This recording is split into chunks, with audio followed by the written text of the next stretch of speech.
Welcome to Kenton's videos. Enjoy the video. You begin by validating essentials. Confirm your Google account is active and two-step verification is enabled. This prevents access blocks. Once done, pick your device, desktop or mobile, and make sure the OS and browser are updated.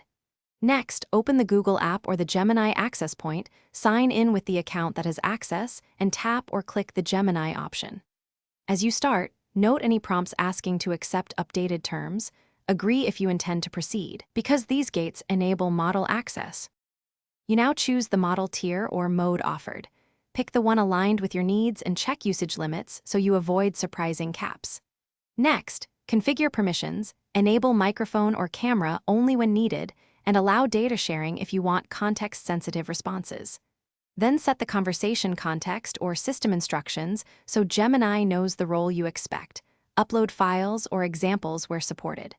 Finally, launch with a short, clear prompt to validate response quality and latency before moving to longer interactions.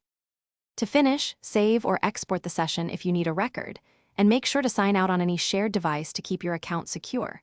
If you encounter access-denied messages, first confirm your account entitlements and that you accepted any recent terms, then try clearing cache and signing in again. If responses are missing or broken, update the browser or app, disable interfering extensions, or open an incognito window.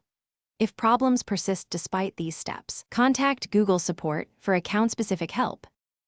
Thanks for watching. Consider subscribing if we helped you.